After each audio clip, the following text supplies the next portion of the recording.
Welcome to the Dog Trainers Podcast, a podcast created by dog trainers for dog trainers or anyone who's ever fallen in love with man's best friend. This is part 2 of our interview with Tyler Muto. Stick around while we discuss more principled dog training and also while Tyler tells us all about his passion project, ConsiderTheDog.com. He's also graced us with a very, very special gift in the middle of the podcast, so make sure you guys take advantage of that. So with that being said, here we go. One thing I really like was he also made it not about obedience. He made it about state of mind. And I think state of mind was so important to focus on because a lot of trainers weren't focused on state of mind. They were looking at behavior. They were looking at, are you sitting? Are you downing? Are you staying? And, he really, even though he used his very artistic terminology and very spiritual type of approach to artistic terminology. Sorry, it was funny. I mean, it's simple, but it was really designed to get to your emotion, not necessarily to help you define something, right? It was just he was speaking to people's feelings. And it was great. And I remember growing up and being like, that feels right. But what does it all mean, Basil? Right? So that's when really going into terminology, like even like finding like Michael Ellis, where he's like, oh, you break something down in all of its component pieces and you go, yes, that's what I was missing. I was missing all the little pieces that needed to get put together to give me the big picture. So that's funny. Okay. So I really liked your answer about principles, right? So it's not so much about techniques and methods because they tend to kind of they tend to just be different ways to do the same thing, right? With certain techniques or tools. So I love that answer about the colors in essence. If we were going to create a visualization, the colors are the principles, right? Yeah. So if you learn the principles, if you're an artist in dog training, you have to learn your color palette. Right. But then when we start seeing something else, like we start seeing that as dog trainers, we have to juggle so many other variables that are not just dog related. Right. Yes. We have to juggle. I mean, I'll let you guys riff on it a little bit more, but we have to juggle families. We have to juggle the genetics of the dog. We have to juggle what management system that dog or that family is willing to do, et cetera, et cetera. What other kind of stuff do we as dog trainers have to really juggle to try and come up with solutions? Yeah. So, I mean, it's a lot. One thing I did a couple of years ago, and I did it as sort of like an experiment and then also just kind of to scratch my own itch was, again, I was kind of at a point in my career where I was like, God, there's got to be a way to be more efficient here. And especially when it came to behavior problems, the sort of tried and true dog trainer approach when somebody comes in with behavior problems is to let's focus on some basics first. Let's do some obedience training. Let's train the dog and then sort of see and then use that how we're doing. Behavior. Yeah. Use the train to fix behavior. Or sometimes you train the dog and all of a sudden like the dog's not being a jerk anymore, right? And the behavior problems aren't there. And like that's great and it can totally work, but sometimes it's really inefficient. When we think about obedience, teaching an obedience skill, whether it's sit or down or heel or place, takes a lot of repetition for each one of those obedience skills, right? So when we say, okay, well, first train the dog. So, all right, well, now I got to do 4,000 repetitions of sit, 4,000 repetitions of down, 4,000 repetitions of come. And you go through all of that. And then, kind of see, okay, how are we doing with this behavior problem right now? And that can take a lot of time and a lot of work and for the client, a lot of money, right? Mm-hmm. And so one thing I did a couple of years ago was I said, I'm going to do this thing. I'm going to do some behavior consults. And, most of my job at my training center is actually coaching my staff. I don't actually take on private lessons very much unless I'm covering for one of my team. Right. Or I'll be with them. Like they're really the lead trainer and I'm just there offering input. Yep. But so what I did was I said, I'm going to do one behavior consult a week, just one. Mm-hmm. And it's going to be the only thing on my schedule for the entire day. The person's going to come in the morning. I'm going to meet with them. I'm either going to have them stay or I'm going to send them away. Sometimes I'll send them away and I'll be like, all right, come back at 3:00, and we'll talk then because I need some time with just your dog. But it was, I only have one day. And how much can I get done if I only have one day? And if I only have this one meeting with the client? What if I could extract, all this sit down, stay, all this other stuff that we're doing to get at the behavior problem? It's not, the dog's not, no longer biting because it learned how to sit, right? there was something else that happened in the process of teaching the dog sit that shifted the dog's state of mind, or shifted the relationship with the owner, or changed something about the dog's day-to-day experience. Yeah. But is there a way that we can extract that out without having to do all the other stuff? And so that was kind of this thing. So I did it for a couple of years where I just did this over and over and over again. And, you know, sometimes I would have to say, you know what, I really need your dog to come in and do a little bit of a board and train. I really need you to come in for some lessons so we can work on some other things. But my success rate of actually getting people to at least like a very much like things are under control. Maybe not like, oh, the behavior problem is magically poof gone, but like, wow, it's like night and day difference. I can live with my dog now. I can manage this thing. And, you know, being able to do that in just sort of like a one-shot deal was really interesting. And what I found was the most important component of that to be successful was learning to ask the right questions. So that initial, like sitting down with the client, sometimes it was 45 minutes, sometimes it was an hour and a half, and just asking questions about everything. And some of the questions I would ask would seem so unrelated to the behavior problem. But sometimes you'd ask this question and you'd get an answer and you go, aha. That's the connecting piece. And one of my favorite stories is a client of mine that they had this dog and they had done training. It was a rescued pit bull. And it was really, really leash reactive. And it was a high energy dog, and it had gotten kicked out of a daycare. It wasn't really dog aggressive. Like it was doing well at daycare, but then like a scuffle broke out and the dog jumped in and didn't have good bite inhibition and blah, blah, blah, and got kicked out. But so they did a bunch of stuff with trainers. The dog had obedience and did e-collar and did all this stuff. And like they were like, okay, like the dog is so much more under control, but our walks are still stressing us out. It's still a nightmare. And I'm like, okay, so what do we got to do here? And I'm asking. I started asking about the routine. And, you know, one thing that came to light was because this dog is high energy, their previous trainer was like, listen, like you really need to focus on draining this dog's energy. You need to make sure the whole battery theory, doggy battery. You're playing tug, you know, you're doing all these things. And so what was happening was the owner was coming home from work, and the first thing that she would do is, you know, get out a toy, create arousal, and start playing with the dog, and in a very aroused way. And what I noticed was this dog would come in, and this wasn't one of my behavior consults. This was a client before all of that. And the dog would come in like for day training with us. They drop him off in the morning. We'd do some work. The dog would be doing great all day. And then the owner would show up at the end of the day. And it's like the dog turned into a screaming banshee. Psycho. Even before it saw the owner, just when it knew that it was that time of day. And we'd go to get the dog out of the kennel. And it's like every other time I got the dog out of the kennel all day long, it was fine. And this time I go to get her out and she's like a maniac.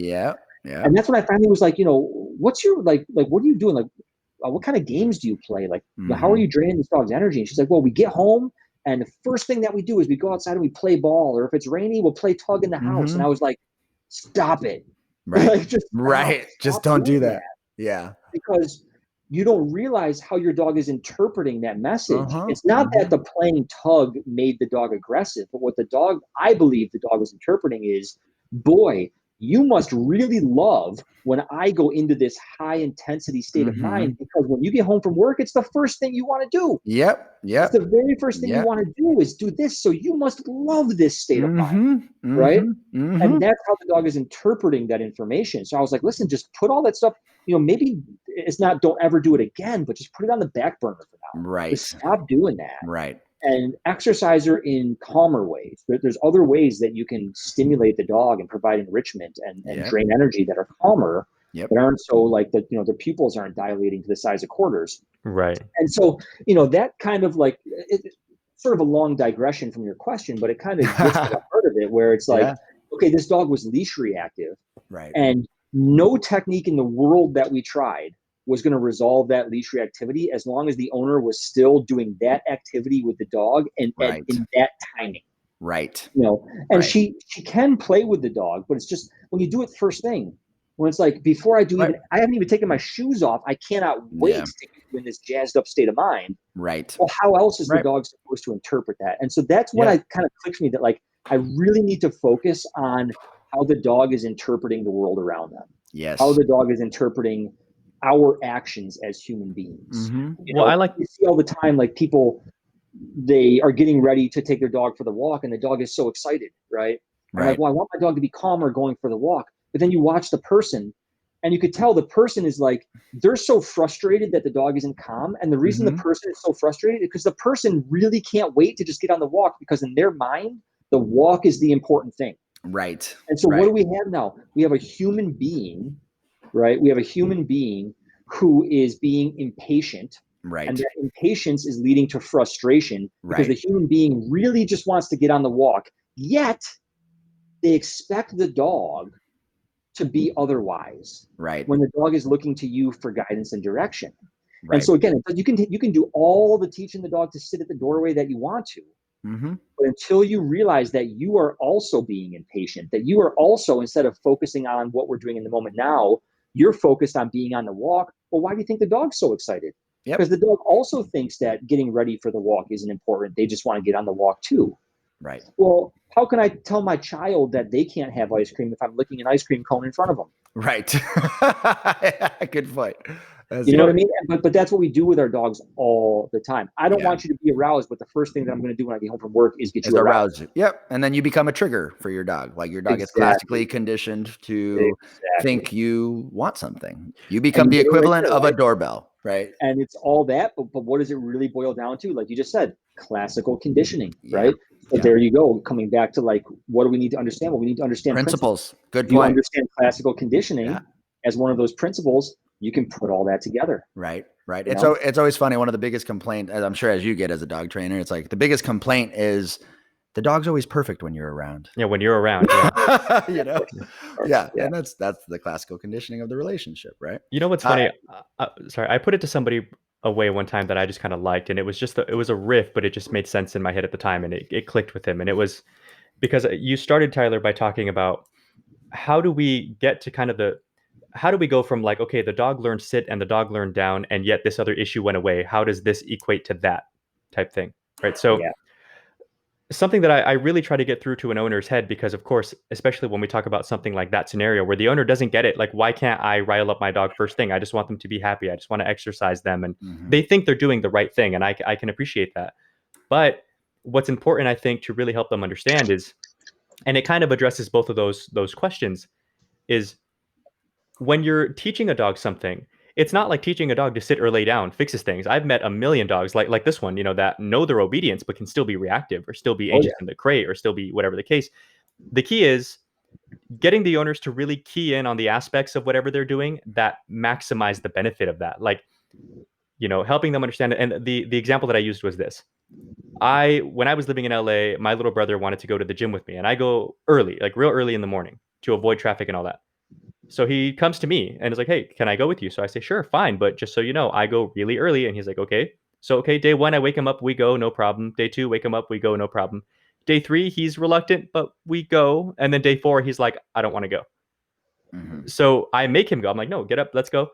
And he's kind of bummed about it. We go work out. He feels good after the fact. And, and I tried to explain to him on the drive home, because he was kind of annoyed. It was like, hey, look, you're my little brother. I really don't give a shit how strong you are. I don't care what you look like, but you told me you wanted to go. What matters to me is that you hold yourself to your word, that you're accountable, that you know how to set other things aside that like are excuses that may or may not be valid to just get it done. I know this is what you want, so don't let other things cloud the end result. And when we talk about a dog that's a little too frazzled, or the owner that frazzles the dog, because ultimately you're right, the dog looks to us for guidance. It's important to kind of teach them, like, yeah, you can play with them, sure. I mean, obviously you should, but the way that you approach them matters a ton. Dogs don't really have language like we do beyond the few commands that they can understand. What's the max a dog can know? Like 200-300 words, something like that. Yeah. They focus heavily just on routine, and it's like mom comes home and it's go time. What do you expect? I mean, dogs are naturally such hard workers. They want to do what you want them to do, and it can be confusing. Like, wait, mom, you wanted me excited, and sorry, but when I'm this excited, I make mistakes. My bad. It's almost hard to blame the dog, but I just wanted to kind of touch on that. And the way that it made sense to me, it was like, when you're teaching a dog to go through the drills, the reason why that can help in a roundabout way is because in order for a dog to learn how to sit, there is a certain amount of patience and focus and impulse control involved in just doing simple commands. But then you push them with more distraction and whatever the case in order to maximize whatever the end result is. Right. And it's what I interpreted Tyler talking about is like, sometimes it's just a lot of time for the obedience to be developed so that we can address the behavior, or we see that we have to spend 6 to 8 weeks developing obedience so that the behavior just naturally fades out. But when he was saying that, like you were trying to address specific behaviors without having to develop the complete obedience foundation, right? And being able to successfully manage them or at least help them with that. Do you find that, would you follow up later with complete obedience? It depends. Yeah, it depends. I mean, there are definitely cases where people would come in and I'd work with the dog. I'd be like, okay, like here's what we can do today, but I really, really recommend that you get some obedience training. You finish the job, because without a doubt, there is a value to obedience training. Right. I mean, it's again, I don't think that obedience training is always necessary to resolve a behavior problem, but I think every dog benefits from obedience training and every owner benefits from it. And, you know, one way to look at obedience training too is it's a framework, right? So like, for instance, to like use the analogy of martial arts, right? Like when you train martial arts, you're going to do a lot of drills in martial arts that you probably would never actually use those drills in hand-to-hand combat, right? Or like you watch football players training on a field and they're like, you know, they're running through a bunch of tires that are laying on the ground. Well, there's never going to be a bunch of tires in the middle of a football game. Right. But they're training their body to be able to move mechanically in a certain way. So when we look at obedience training, what it does is it provides this very tidy little framework for us where the owner can learn, okay, well, if I need to communicate this, here are some ways that I go about in communicating it. So it teaches you sort of like the language or the rainbow of communication in a very structured way. It provides that structure for you. Or like if you do karate, it's like the kata. Yeah, you know what I mean? It's the whole wax on, wax off kind of thing. Like he didn't know he was developing blocks, you know, in Karate Kid. Like no, that's beautiful. I think that's that, and I think that's ultimately, and also, you know, when we're teaching dogs better self-control and patience and impulse control and focus and better decision-making skills, it's like, in essence, we're trying to teach our dogs to be accountable for similar states of consciousness that we are in. Exactly. Right? So it's a little bit harder. And, you know, by the way, like we actually filmed quite a few of those behavior consults that I did, and we put them up like almost in their entirety on Consider the Dog. You know, we edited out, like, obviously there's like a lot of the just like tedious repetitions of stuff, you know, so it's not like an 8-hour long video. You know, we'd whittle them down to, you know, 90 minutes or so, but you can see the bulk of the sessions. We've got quite a few of, you know, some are reactive dogs, some dogs that are a little bit of resource guarding, things like that.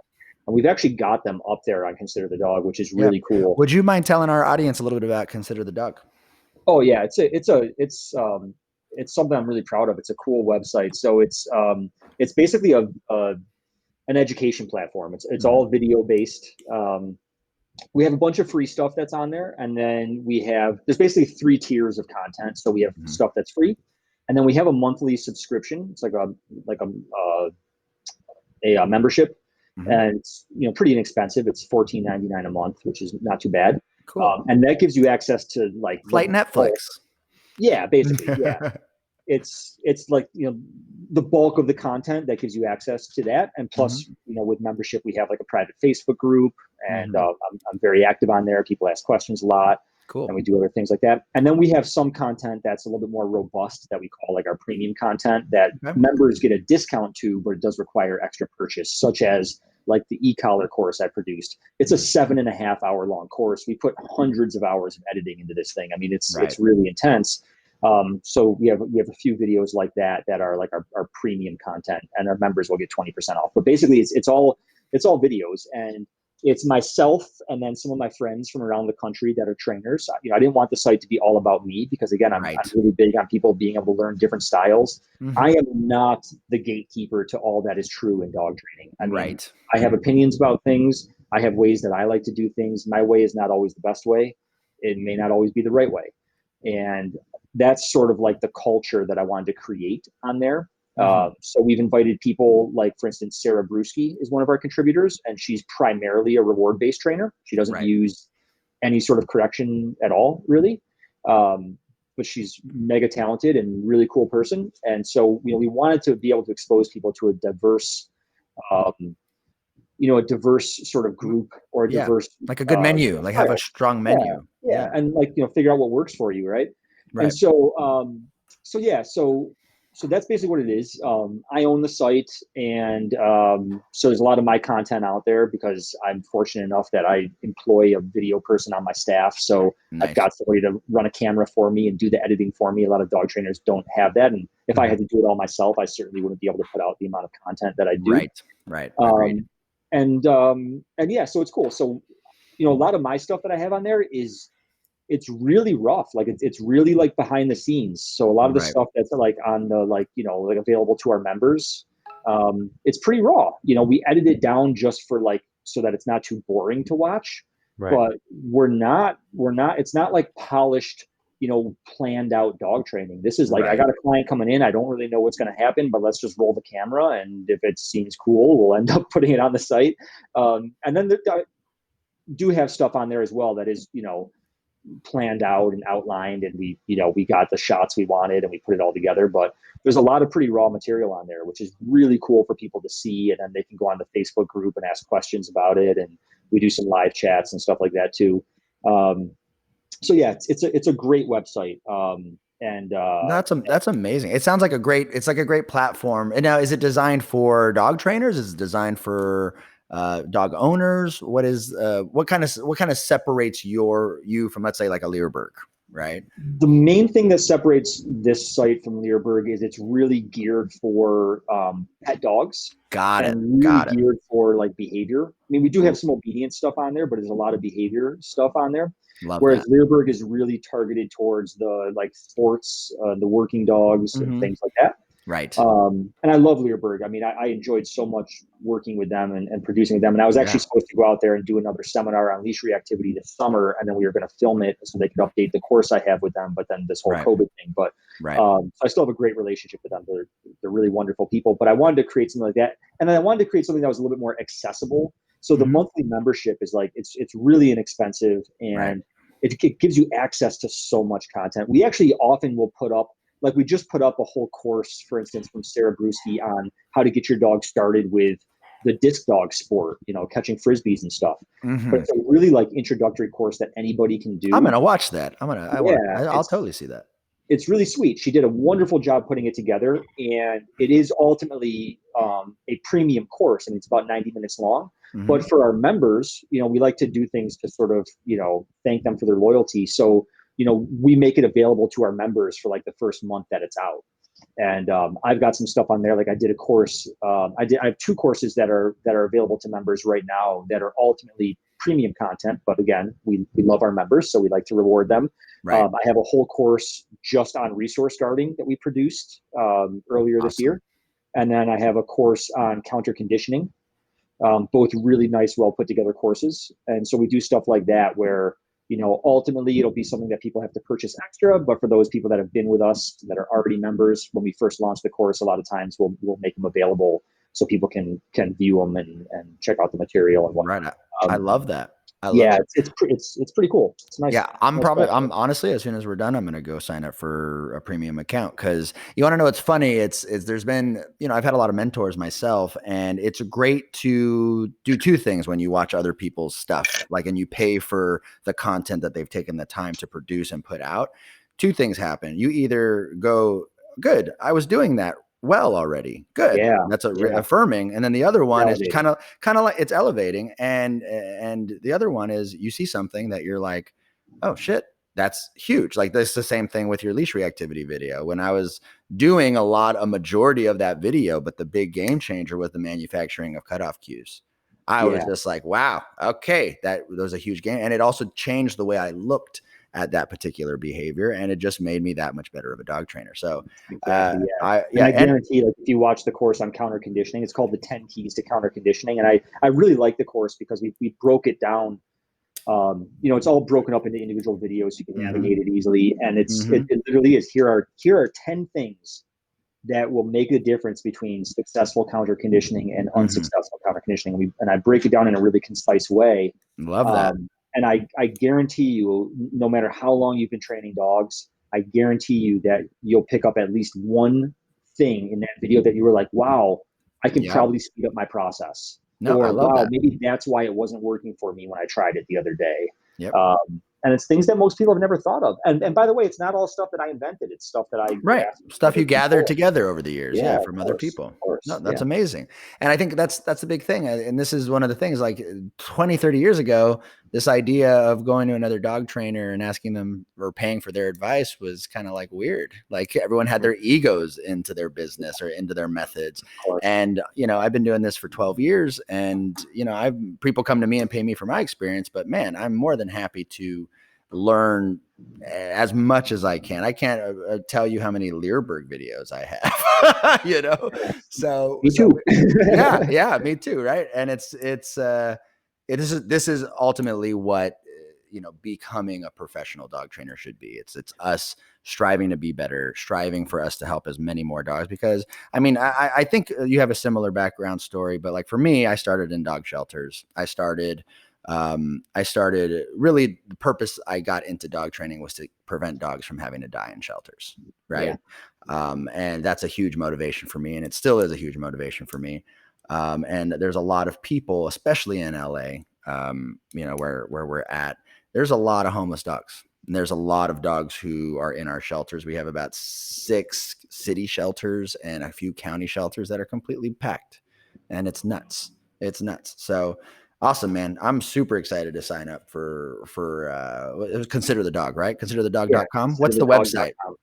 ConsiderTheDog.com. ConsiderTheDog.com. I'm signing up for that as soon as we're done with this podcast. It's funny because when you were saying that, I was thinking the same thing. I was like, I'm already on the website just looking. I was like, okay, No, it's cool. And I put a lot of thought actually into the name when I was planning this whole thing. I went back and forth, with my wife and trying to figure out what's a good name for this thing. And what I love about that name is it sort of has dual meanings, right? So to say, hey, like, consider this for a minute, right? Like, it's like, hey, like, let's think about this for a minute. Like, let's delve into this topic, right? And so there's that aspect of it. But then there's also like to be considerate of, right? Which ties back into that empathy kind of thing, to be able to see the world through somebody else's viewpoint.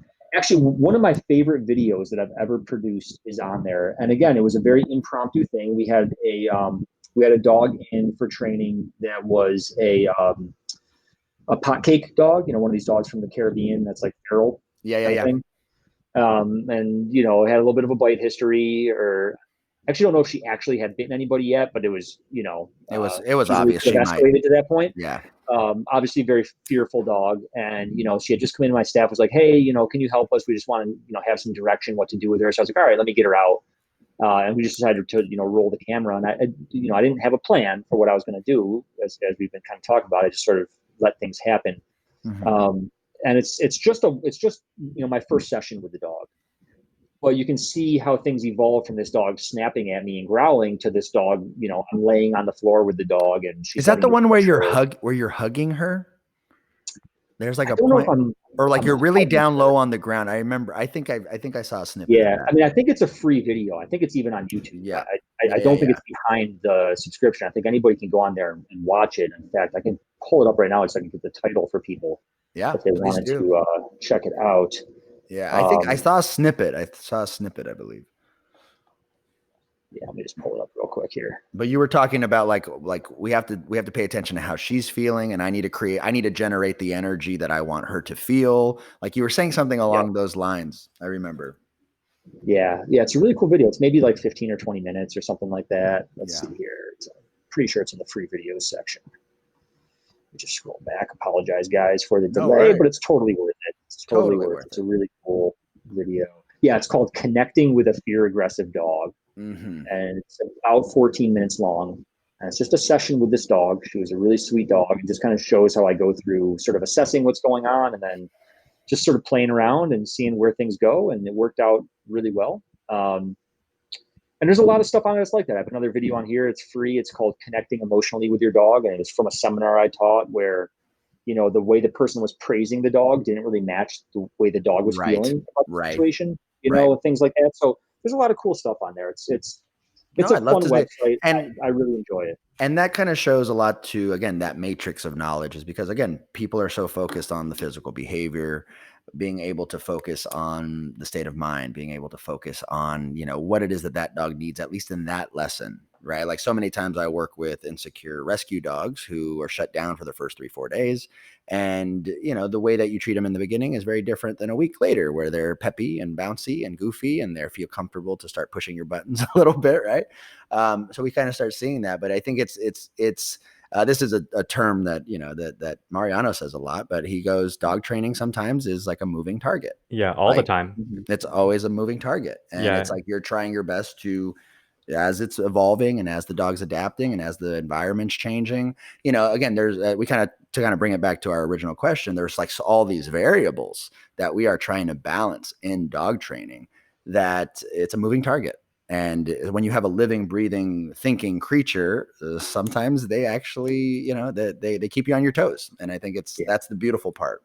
And if you can create those skills that I'm so excited to look at Consider the Dog and just kind of see, you know, how you're approaching certain situations, because I want to add as much as I can to my own repertoire. I just signed up right now. You know what's funny is that I was like slow typing on my keyboard, so it's not like a click, click, click. But you know, it is interesting when you talk about like, the moving target. I love that whole thing. And like when we were talking earlier, you know, about just how do you make things make sense to the client? Because obviously, like, you know, Tyler can talk, you know, about this stuff in crazy detail. I mean, with all the wealth of knowledge that he's earned over the years, and, you know, it's like, how do you then streamline that to what the client needs to know? Here's how I can directly influence your next, you know, you don't want to throw too much at them. So it's like, okay, go home lesson number 1, this, and then so on and so on. That's always been, or at least right now, like in my career, that's where I have the most fun trying to figure things out. Like right now I have a foster dog. I work with a couple rescues here in the Phoenix area, and one of them is feral, like feral. And he's feral dog number 3, because we have lots of feral dogs coming from like nearby, you know, Native American reservations or just on the streets and things like that. And so he had to be like trapped in like an animal trap. And, you know, and it was this whole thing to get him going. And, you know, we have had him now for like a month, and you would never know. You know, we just did a couple walks, you know, these past couple days with his new dad, and it is interesting. I mean, and I bring him up to say that the whole moving target, and, you know, kind of Brent was talking about like just evolving with the dog through the training process. And for him, it was this whole like domestication process before the training process, and just building any kind of trust with people whatsoever, you know, before I could even like treat him like a board and train. Exactly. Yeah, exactly. And one thing I've had a lot of fun talking to the dad about is, as the dog moves through their phases of training, you kind of learn when to like ease up, like on the gas pedal, so to speak. So one thing that I get asked a lot, like there is the whole Caesar question, but the other dog trainer question is like, oh my God, you're a dog trainer. You must be so patient, you know? And I tell people all the time, like, yeah, but it's also important to know when to not be that patient, and when to like, it's okay to kind of set boundaries for dogs and really help them understand certain things that they shouldn't be doing. Right. And also, or when to push them past the plateau. Exactly. Like it's time to, like, you know what, like I need to put a little bit of pressure on this dog. I need to, because it's in their own best interest, just like a kid, you know, just like a child, you know. Real quick, I wanted to take a quick pause and just let everybody know who's listening that Tyler has actually given us an exclusive promo code for ConsiderTheDog.com. So if you guys are interested in starting a new membership, you guys can go to ConsiderTheDog.com and type in promo code DTP 2020. It's DTP, like Dog Trainers Podcast, DTP 2020, and you guys can save over 65% off your first month's membership. Okay, cool. Just wanted to let you guys know we're going back to the podcast now. Well, and that's what. Sorry, go ahead. Sorry, that's what brought my head to this dog, because before I got hands on him, the rescue themselves, they had him for like 5-6 weeks, something like that, and he just couldn't. He was like a bubbly. He's like a really sweet, really good with other dogs, and he'll come right up to you, tail wagging. But the second you reach out to touch him, he's gone. The second they tried to leash him, that leash was bitten through like in a second, and no crate, no nothing, and so they couldn't get him like vaccinated and stuff so that I could get him to my place, you know, where we've got client dogs and things. So it took them a long time, and they were like, Mariano, like, why is he not opening up to us? Like, why is he just as bad as he was like 5 weeks ago? I don't get it, you know? And they were consulting with our big network of like, you know, they just, in the rescue business, you know, people, vets and other rescuers and other trainers and things. And I told them, confusing themselves. Yeah. Well, you know, but I told them exactly that. I was like, essentially, he's gotten to about where he's going to get right now without you kind of pushing him in that direction. So let's get him, you know, like on a leash, let's get him to the vet. We had to kind of wrangle him into a crate, get him over there, and then they had to like, you know, put him to sleep for a bit so they can get everything done to him, like fix him and microchip him. We got him to the house, and then once I got a leash on him, we just start pushing, and of course he was nervous, so I had to kind of play with the like fundamentals of training a little bit. This dog was not excited about taking treats from me, so I started with like really low level leash work just to get him comfortable and not like you pull, and I'm talking like a hair's breadth, hardly touch that leash, and he immediately jolts the other way. Bronco, yeah, exactly. Bronco. Right. Yep. So once we got him going through that, and he was understanding like, look, I at least can go through this and I'm okay. I need to learn how to just chill. Then food work became an option. Then we moved on to e-collar stuff and desensitizing and bringing him out and teaching the new dad about proper like socialization and how that's a moving target. But that's a lot of fun, you know, knowing when to pressure a dog can really open up their world. Right. Yeah. I think we had an episode talking about our, you know, how to phase through training, and it was mostly for like young dog trainers who don't know when to, you know, get on the gas pedal, get off the gas pedal. And, you know, we were just kind of given some instruction of when to know, right? If I were to ask you that question, Tyler, like when would you know, like what are some telltale signs that you could say, okay, we are ready to start, you know, whatever the gas pedal means. It could mean applying pressure. It could mean, you know, now we can give the dog more freedom. Now we can have to take some freedom away, like whatever it might be. What are some signs in your work that are very obvious to you to know when to move on to a next phase of training? Yeah, that's a tough. I don't know if I can answer that question. Yeah, I guess it's very broad. There's definitely. I mean, so like there's times where it's simple as far as like when to move on, right? Like, you know, like if I'm teaching something new, like I'm teaching obedience, there are definitely like standards of, okay, when my criteria has been met, you know, I know to like push things a little bit. Yeah. But as far as like if I'm working with a behavior issue and sort of, you know, like you guys said, when to put your foot on the gas and when to take it off. I think really for me, what it comes down to is again, like really just listening to the dog, like listening to what the dog is telling you. Right. You know, we've got a dog in right now that's with a rescue. He's a deaf pitty, and he's bitten. I think he's bitten like 7 people now. Like really, he's up there. But he's really very sweet, and you could tell he's just nervous. And he's been with us for, I don't know, 3-4 days or something right now.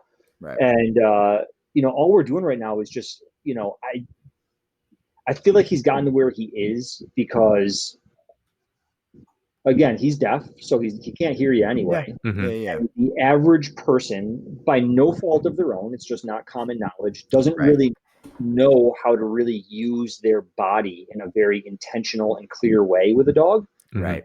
To show the dog not only what they want, but also to show the dog that they understand what the dog wants. Right. And I think that latter portion is really important.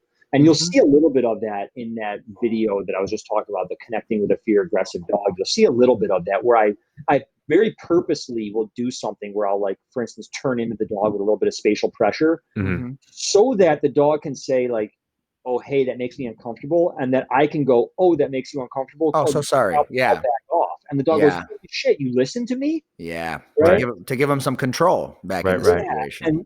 But I have to put the dog in the situation where it wants to say, hey, please stop, so that I can go, oh, yeah, that's cool. Like, I'll stop. Right? Yeah. That develops better trust for sure. So that early stage is less about me showing the dog what I want and more about me showing the dog that I understand them and that I'll listen to them. And I speak your language. Yeah. And once I learn how to listen to the dog, the better I am at listening to the dog, the better I know when the dog can be pushed and when they can't. Right. You know, great. Appropriate when it's not. I think it's less about when to push and like way more about like when not to. Yeah. That's a good framing. You can push until the dog says like, hey, like I'm stressing a little bit. Right. But you know, I also think that we have a tendency as humans, and we all have this tendency, and this is whether we're working on obedience or behavior, to feel like if we don't see the problem, we're not fixing the problem. Right. And so like every repetition, we tend to push the dog right to the point where the problem is tangible. The problem is visible. And one thing that I stress so much with my clients and with other trainers that I coach is that the successful repetitions are the ones that really matter. Yes. Right. So, okay, let's say the dog's reactive, and I know that if I get the dog to, 30 feet away from another dog, it starts to, tense up or whatever. Right. I can see the dog stressing. Right. And I go, okay, and I work a little bit, and then all of a sudden I go up to 30 feet and the dog doesn't stress. Our tendency is like, okay, well, now we got to go a little bit further. Right. Why don't you just sit there and do like 10 or 20 reps at that point that the dog used to stress at, but now they don't. Right. And let the dog just have that new experience and realize that that's setting in a new memory. That's setting in for the dog that, hey, there is this other way of existing. Exactly. And that's true even when you're just doing, like I was working with a client today whose dog is really pushy on the walk, and it can be also very dog reactive.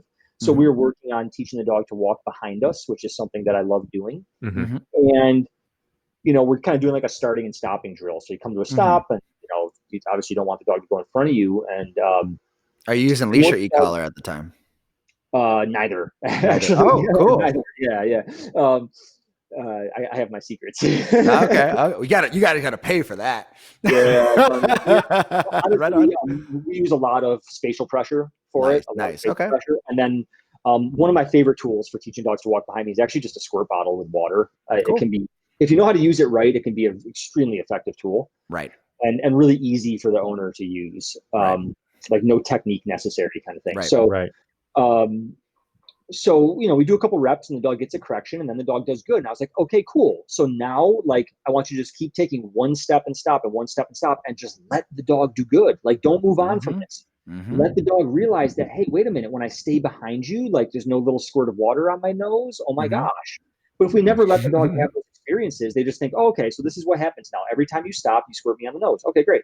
Yep. Right? They never learn that, like, oh, wait a minute, there's an alternative that doesn't result in that behavior. Right. And maybe the dog gets one rep of not getting squirted, and then we push them to their limit again, so they make a mistake and they get squirted. It's like, no. For every one time that you correct the dog, for every one time you push the dog to their stress level, get 10 reps in where you don't.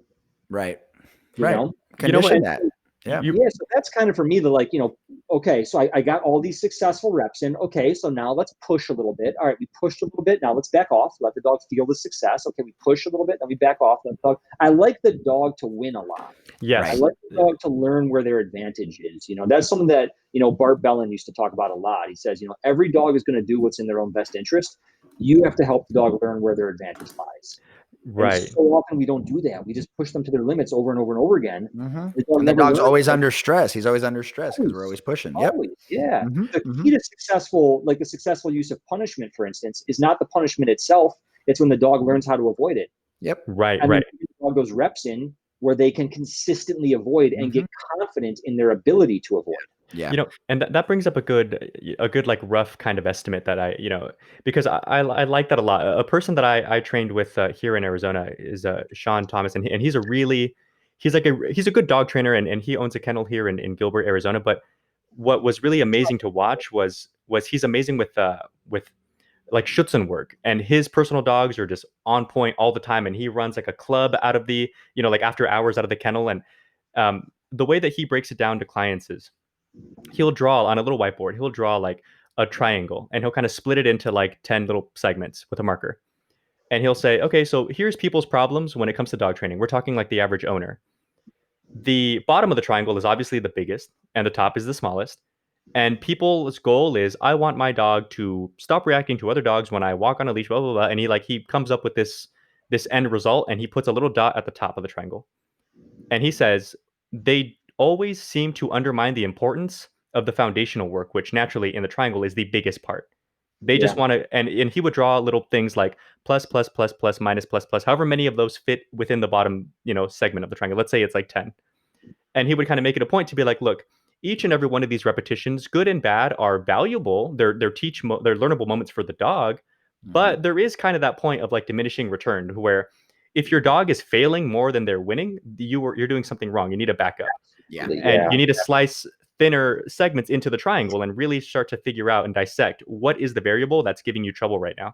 And so the way that I kind of play with it in my head is like the ratio I look for is like 70-ish%. If the dog's winning 70% of the time, I'll let them win, do a good job. And once they're kind of there to where they're doing it pretty much all the time, like easy, then you push them back enough to where it's about 70% again. So they're still earning. They're still like floating, not sinking, so to speak, but it's a little bit of a challenge again. But I definitely agree with you that a big issue that I have in dog training these days is, regardless of training method, it's more just, it seems like people really like to market now, like, I can off leash train any dog ever in 2 weeks, period. Oh God, You yeah. know, and and I'll find a lot of people call me and they're like, yeah, well, I spoke to somebody who said this, and this, and I'm like, that's okay, but there's something to be said for just sheer repetition. It helps. Let the dog be good at what they do, and just giving them time to just go through over and over and just really ingrain it. It's like we were talking about, like anything else, like a martial art, and and that's when you get comfortable enough to play with something, but it doesn't happen in 2 weeks. Right. No. And what does happen in 2 weeks is not the same. That's right. That's what I want to talk about. Actually, it's just not the same, and the owners would not want to see what their dog's emotional state was through that process. Right. Just wouldn't. No. The process matters. How the dog feels about it matters. Right. And I mean, we used to do 2-week board and trains, and we would do a lot of follow-up too. And I got to a point in my career where I stopped even offering them. I was just like, I just don't. I feel too pressured. I feel like it's just not the way it should be, and I just stopped doing it. But yeah, that whole, like, I guarantee off leash. Well, guess what? That's what's supposed to happen if the dog's midway through week 2, and the off leash isn't working, but that trainer just guaranteed you, so they have a financial incentive to make sure this goddamn dog comes when called, right? Mm-hmm. You do not want to see the level of pressure that's going to be put on that dog. No. Yeah, and I've seen. I don't do guarantees, because this isn't fixing a washing machine. This is a living, breathing animal with feelings. You know what I mean? Like, no way, man. Yeah, it's interesting because people, I've seen a lot, like I've seen some of this stuff. So just as a, I'm not here to like mention anybody in a negative light, but when I first moved to Arizona, because I've only been here like a year, I'm from LA too. When I first moved here, I didn't just move here like with no clientele or anything. I was looking around for a job at a kennel just to hold me over while I built my whole thing. And so I met with a couple different places, and one of them was one of these kinds of places, like 2-week, any dog, e-collar, just period, Put them and then pop them out the other end. Yeah. Right. Yeah. And I when I met with them, we were just talking, like they were interviewing me. So it was like, okay, well, do you know e-collar? I was like, yeah, and I was like, okay, so you guys, and I just kind of talked them through what I thought their philosophy was going to be. Like, okay, so typically speaking, if the dog's into it, you'll start with food or a toy or whatever the motivational thing is to shape behaviors. And then once the dog understands, then you can start putting a little pressure with e-collar stuff. And then from there you build to like bigger and longer and, outside and distractions and blah, blah, blah. And they were like, actually, we just do like straight e-collar like the whole time. From day one to day. And I was like, but then I thought of some, like, there are really high level e-collar guys that I can think of online that are like, e-collar work is subtle, but you can start a dog on e-collar. It may not be like the optimal tool, at least not all the time.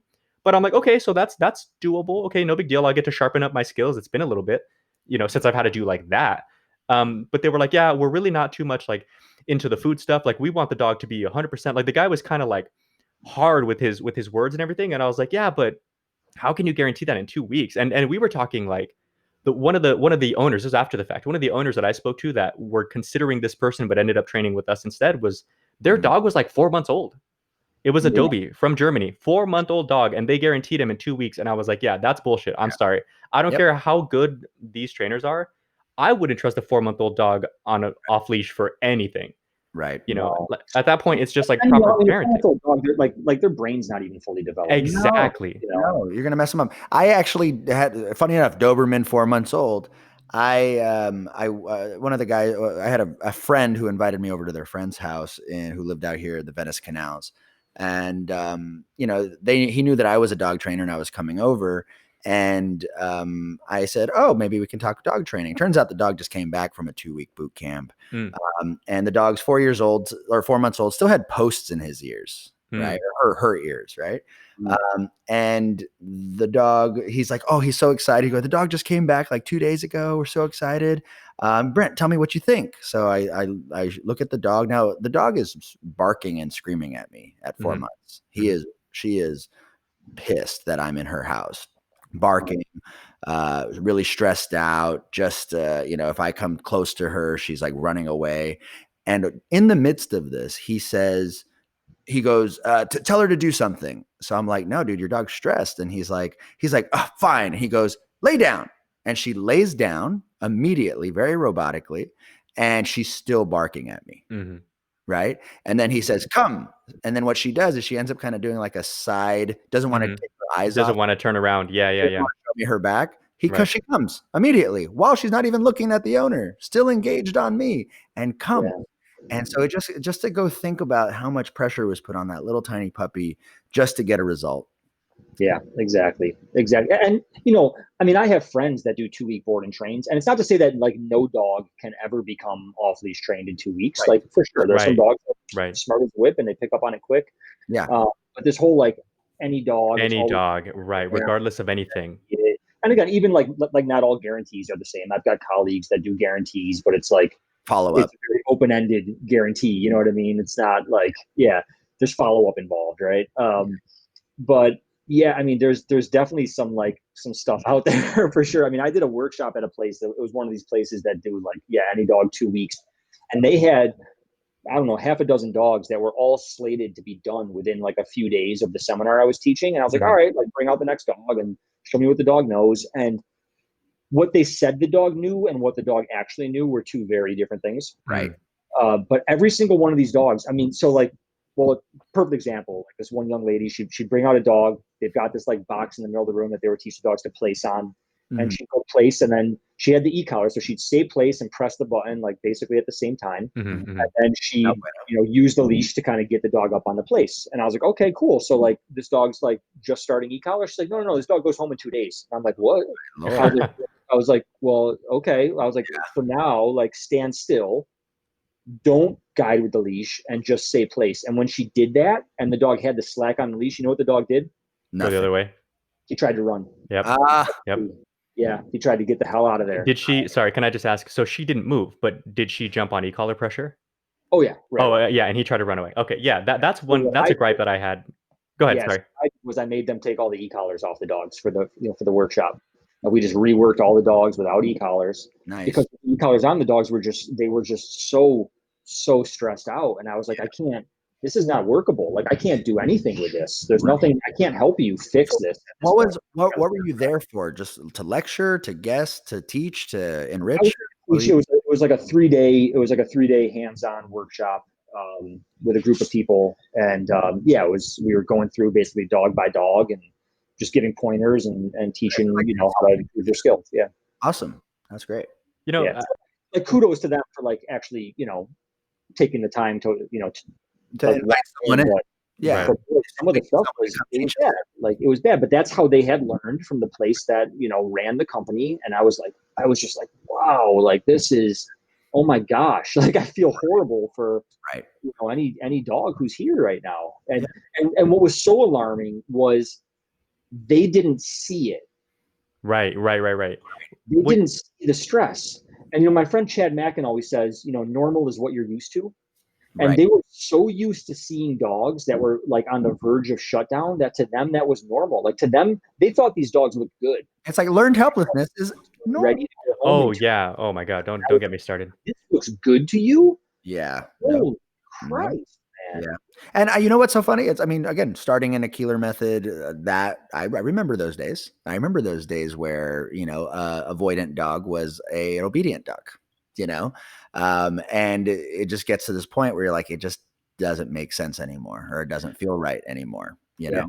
Well, I think that was a big game changer for me too, because same here, I definitely learned like mechanically the ins and outs of how to work tools before I really completely understood how to not just get a dog to complete commands, which is what they were doing, but how to get a dog to like the process and how to get a dog to the point to where you're pressuring them in the sense that like you're asking them to do things that are challenging because it's a training environment, but they're not pressured in the sense that they're worried about making a mistake, and then they're open, and then you find that they make less mistakes anyway. It's like this weird catch-22, and it's tough.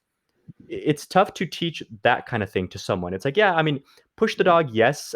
Definitely engage them and help like spark that creativity and that work ethic and everything. But also don't like helicopter the dog. If they make a little mistake, okay, kind of let it go. Like you have to learn the ebb and flow of training. Of not everything needs to be rigid all the time. And we really talked about this a few episodes ago when we were talking socialization, because that's something people get wrong a ton. And there was a client that I have right now who's a private lesson client who has, it's like a shepherd lab mix, and the dog must be like 7 or 8 months old. And he's big, super like wobbly, like labby, and very social, great at dog parks and with people. But there's one dog in particular that he just does not like on the walk. And we go for our first walk. This was like 2 or 3 lessons in. And this dog is great with anybody else, but he sees this other dog. It's like this giant pitty behind a fence, and they just are barking at each other back and forth. And the owner is like, well, what do I do? Do I sit him and make him stay here? I was like, no, like, why? You know? And and he was so tied to this idea of like, yeah, but shouldn't he be able to like walk by dogs without reacting? Regardless of what's going on. Exactly. That he used to always say, I don't care if a bomb's going off, the dog should stay on place. Yeah. Right. Like, no, he shouldn't. Yeah, he should run. Right. Get the fuck out of the way if a bomb's going off. You're right. Harder thing to do. You know, like in my course on Learberg, the leash reactivity course, I talk about something that is very much at the core of a lot of what I do, which is called obedience with exception. It's like, yeah, it means stay there regardless of distraction, except, you know, hey, you're feeling threatened by something, like by all means, walk away. Right. Yeah. Oh, here means stay on my left, but there's something on the left-hand side that's making you real uncomfortable. By all means, go to my right. Right. Yeah? Right. No, don't just go to my right because you think there's something over there that looks interesting. No. Like this obedience is obedience. But hey, if you're feeling stressed, if you're feeling uncomfortable, and this is your way of avoiding conflict, I'd way rather you walk off a place and walk away from that kid that's running towards you than feel like you have to scare the kid away. Right. Those are really the only 2 options, you know? Yeah. Or hang out there because you force them to, and then your relationship suffers. And that's what I was worried about. That's a ticking time bomb. Exactly. Only a matter of time before the dog goes, I can't take it anymore. Right. And that's what I was telling him, was like, you know, could you, like, is it theoretically possible to make this dog sit here? Yeah, but like at what cost? That's not something that we want to do. We want this dog to understand that the walk, number one, should be an enjoyable thing. The dog should have, you know, like, he should be structured enough with the heel and everything that it becomes a fruitful time for him to like not only be outside and enjoy life, but also to learn how to like be calm and be present and just exist without always needing a thought taking over his head one after another. But also that if something's going on, dad's got your back. I'm not going to make you sit next to this dog. I'm not going to like hold you to something that's unfair or unrealistic, because ultimately you just end up shooting yourself in the foot. Yeah. You know, I've got a video on that topic, actually. I'm Consider the Dog. It's called Stop Disagreeing with Your Dog. And it's all about like, you know, people who have a reactive dog and they're walking by, for instance, another dog who is an unknown dog who, I mean, maybe it's barking behind a fence, who knows? And they're trying to keep that dog in that straight line on that sidewalk, walking right next to that fence going, it's okay, it's okay. Right. What do you mean it's okay? Yeah, no, it's not. Threatening you guys. Why are you trying to convince the dog that isn't a threat when we all know it's a threat? Right. Stop. Just why don't you just say, you know what? I agree with you. That dog is a threat. Let's go over here. Yep. You know? Yep. A lot of having that connection and saying, you know what? I see the world the way you see it. I see that's a threat too. If you never agree with your dog, if everything your dog perceives as a threat, you always try to convince them it's okay. Right. How is a dog ever supposed to know when it really is? You know, how many dog trainers out there, for instance, tell people, don't let your dog meet other dogs on the walk. When your dog's on leash, don't let them greet dogs you don't know, right? Yeah. All of them, right? And it's good advice. Why? Why do we tell them that? Well, we tell them that because we know that other dog could be potentially dangerous. Yet, when our dog shows signs of uncertainty, when it's approaching another dog head on, we try to convince them it's okay. Yeah. Yep. We're lying to them. We know it's not okay. That's why we don't let them meet. So why are we trying to convince our dog it's okay? Why don't we teach our dog, hey, I see that as a potential problem. You see it as a potential problem. So let's, as a family, come up with a plan of how we deal with potential problems. Right. You're never going to remove all threats from the dog's world.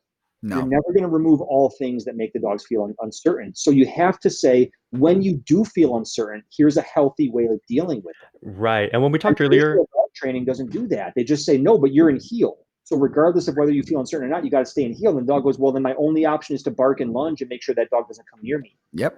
Because I have to deal with this emotion that I'm feeling. Right. Yep. I feel like a lot of times I find myself explaining that kind of thing to like a client or just in my own head if I'm like writing out a blog post or something, to where it's, you know, you almost like, something I say a lot is you can't really blame the dog.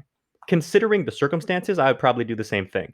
From the dog's perspective, like it makes sense what they're doing. I get it. And so now you have to ask yourself, I as an owner, what can I do to make this better? What can I do to make this different? And people don't always think of things that way. I think a lot of it has to do with this like new marketing style that it's like, hey, all the time, no questions asked, no BS, no whatever, like just straight up obedient. And I'm like, yeah, but your dog has to trust that you have their interest in mind. And even if that's the reality, which of course, like I'm sure it is, but people have it in theory, but they don't know how to execute it. Exactly. So the dog is unclear. So the dog is like, wait, but dad said like don't move, but I don't know, and I think that that's definitely an important thing to bring up, because advocating for the dog is something that I don't hear enough.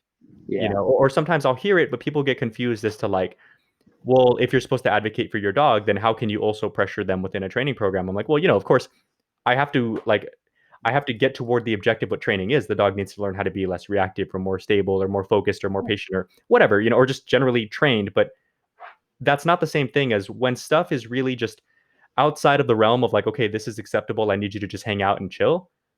Then let it move, get him out of there and help him understand I'm here for you. It's like you were saying, like, let the dog know that you're listening back. There has to be a certain fairness so that they understand that I don't need to make this move because, this guy's going to take care of it. And when the dog understands that you recognize what they see as a threat, that you also recognize it as a potential threat, then they're more likely to trust your guidance. Right. But if you're acting like it's no big deal, and the dog goes, well, why the hell would I listen to you? Yeah. This is obviously a dangerous situation, and you're totally oblivious to it. So I cannot trust your guidance whatsoever. Yeah. It's like you're in a parallel universe right now. It's like they see ghosts, and like we act like we don't see ghosts. Exactly. Like there's like not even ghosts. Like there's like legitimately like a lion escaped from the zoo and it's right in front of you bearing its teeth, and you're just gonna walk straight at it like it's okay. No, it's not okay. It's not okay. And it's okay to feel fearful. It's okay to feel uncertain, but let's make sure that when you feel that way, that we have a healthy way of reacting to it. Right. For me, how my dog feels in a situation is more important than what my dog does in a situation. Yeah, exactly. Because what they do is going to be driven by how they feel. Okay. And then what happens is when the dog learns they can rely on you, they don't get so stressed. They go, oh, there's a dog, but I don't have to worry because I'm with a human that gets it. So I can stay relaxed. But if they don't feel like they're with a human that gets it, then they start triggering their stress the moment they see that dog, because they're like, man, here's a dog. I'm stuck on a leash with this bozo who has no idea what's going on. Right. It's funny. I tell people that all the time too. I feel like it's cool to hear you say it, but it's like, how a dog feels will directly influence what they do. What they know how to do is one thing. How they feel in the moment is a different thing. And sometimes you'll start to see this like mix of those two things. And what I notice too is when an owner doesn't get it, or when they are actively just pushing the dog through it anyway, it's more pressure than if the dog, like sometimes I'll sit and just write about like, what would a dog do if there wasn't the owner? It's just a dog outside. He'd run. Yeah. But if he's stuck on a leash, you've eliminated that option. So of course the dog is reactive. It's like, not only now is this dog out here and the lion has already escaped from the zoo. That's problem A. But problem B is dad's here. It's not just a matter of me surviving. This guy's here too. And I'm stuck to him. And like, now I've got even less options than I would with just me being loose and a tiger.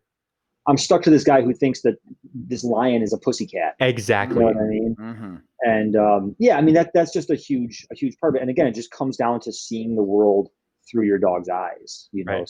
seeing the world from their perspective and just saying, but as far as this whole thing about, how do you reconcile advocating the dog for the dog with also like, pushing them when needed. Mm-hmm. Well, it's, again, I always tell people, I think the biggest, I don't want to say myth, but one of the things that gets perpetuated in dog training that I think is so wrong is this idea, you hear it all the time. Oh, your problem is that you treat your dog like a child. How often do you do that, right? But then I would challenge that. I challenge that wholeheartedly with that statement. Yeah. Your problem is that you don't treat your dog like a child. Because at least you'd give your child rules. Rules. Most people treat their dog maybe like an infant. Right. But if they treat their dog like maybe a 5-year-old, right, it'd be in a way better position. And what do we do with 5-year-olds? I have a 5-year-old son. Mm-hmm. And there are times where I know he needs to have experiences that are good for him, and he's resistant to those experiences. Mm-hmm. But I know that if I want him to grow up and to be a well-adjusted, healthy adult, I need to put a little bit of pressure on him to have those experiences. Mm-hmm. We go to the soccer field to play soccer, and he's a little bit nervous, and I go on the field with him, and then I disappear into the background. and it's a little bit stressful for him. But I know that if I just let him cling to me, that he's not going to grow up into a healthy adult. Right. And sometimes pushing them outside of their comfort zone is part of advocating for them. Yeah, little micro doses of stress help you learn how to tolerate more stress. And done in the right way and for the right reasons. And by the way, this isn't a thing of like positive training versus no.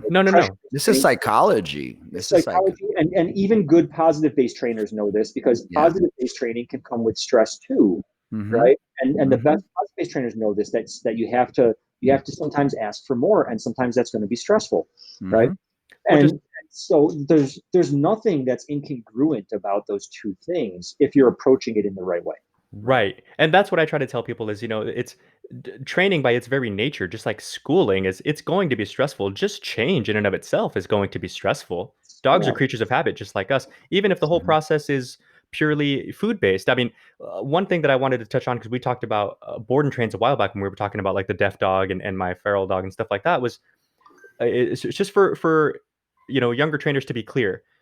The crazy thing about board and trains, and definitely make sure to explain this to a client if you feel that for whatever reason the board and train's the way to go and they're unsure, make sure that they understand an obedience program, a board and train, isn't just teaching commands.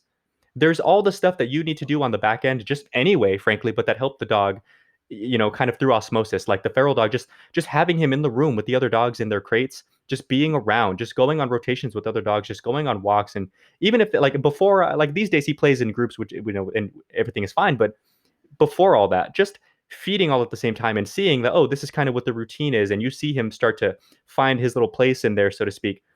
All that stuff does a lot for them. And it really kind of shows them, it kind of shows them the way a little bit. And, and that's something that I wanted to bring up too, was like, make sure that you understand obedience is one thing, but relationship, environment, socialization, all this stuff, routine, it creates the complete picture of what a trained dog should have at their disposal as far as like tools to add to their belt.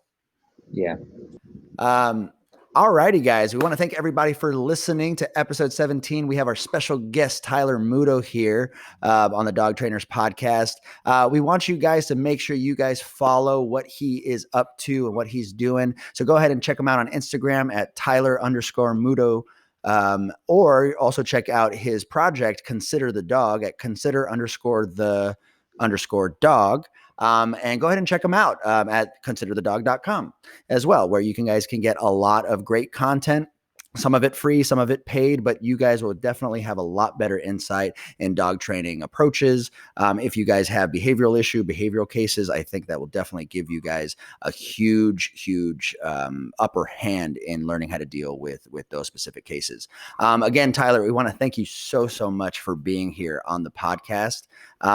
If you were going to say one thing to some dog trainers who are aspiring, what would you tell them? Learn how to listen.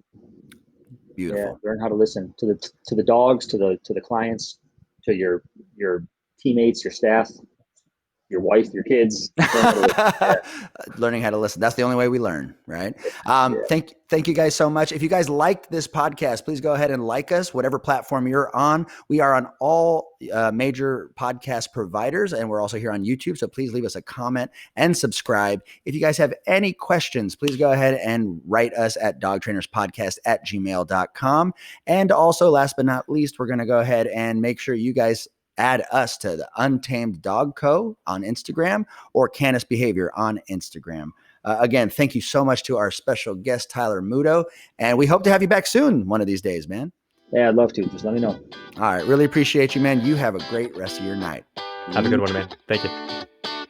Thank you for listening to the Dog Trainers Podcast, a podcast created by dog trainers for dog trainers or anyone who's ever fallen in love with man's best friend. We'll see you next time.